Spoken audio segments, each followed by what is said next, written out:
சென்னை, மதுரை உள்ளிட்ட 7 ஊர்களில் அமலாக்கத்துறை அதிகாரிகள் சோதனையில் ஈடுபட்டு உள்ளனர்.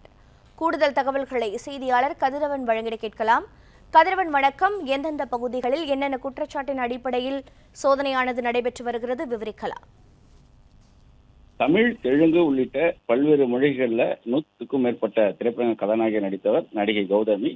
சமீபத்தில் அதிமுகவில் இணைந்த அவர் தற்போது அதிலிருந்து விலகியதாகவும் தெரிவித்திருந்தார்.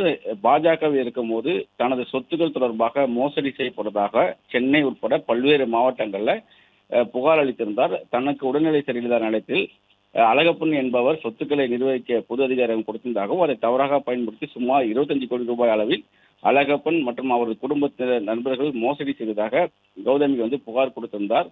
குறிப்பா ஸ்ரீபெரும்புதூரில் இருக்கக்கூடிய 46 ஏக்கர் நிலத்தை அவர்கள் மோசடி செய்ததாகவும் தெரிவித்திருந்தார்.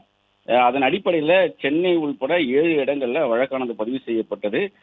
அதே போல அழகப்பன், அவரது மனைவி மற்றும் வாரிசுகள், உறவினர் உள்ளிட்ட பலர் மீது வருமான வரி மற்றும் சட்டங்களை ஏமாற்றி ஆஸ்திரேலியா உள்ளிட்ட வெளிநாடுகளில் சொத்துக்கள் வாங்கி குவித்திருப்பதாகவும் கௌதமி குற்றச்சாட்டுகளை முன்வைத்திருந்தார். அதன் அடிப்படையில் அமலாக்கத்துறை அதிகாரிகள் கடந்த ஆண்டே கௌதமியிடம் விசாரணைகளை மேற்கொண்டார்கள். கடந்த ஆண்டு ஜூலை மாதம் நடிகை கௌதமியிடம் அமலாக்கத்துறை வாக்குமூலமும் பெற்றது. சுமார் 9 மணி நேரம் இந்த வாக்குமூலங்கள் பெறப்பட்டன. அதன் அடிப்படையில் தற்போது சென்னை மற்றும் மதுரை உள்ளிட்ட இடங்கள்ல 7 இடங்கள்ல அமலாக்கத்துறை சோதனையில் ஈடுபட்டு வருவதாகவும் தெரிவிக்கப்பட்டிருக்கிறது. சென்னையை பொறுத்தவரை அண்ணா நகர், ஆரியபுரம், அன்று வேளச்சேரி போன்ற இடங்கள்ல இந்த சோதனை நடத்தப்பட்டு வருகிறது. பிளே ஸ்டோர் மற்றும் ஆப் ஸ்டோரில் இருந்து பாலிமர் செயலியை QR கோடு மூலம் பதிவிறக்கம் செய்யுங்கள். செய்திகளை உடனுக்குடன் பெறுங்கள்.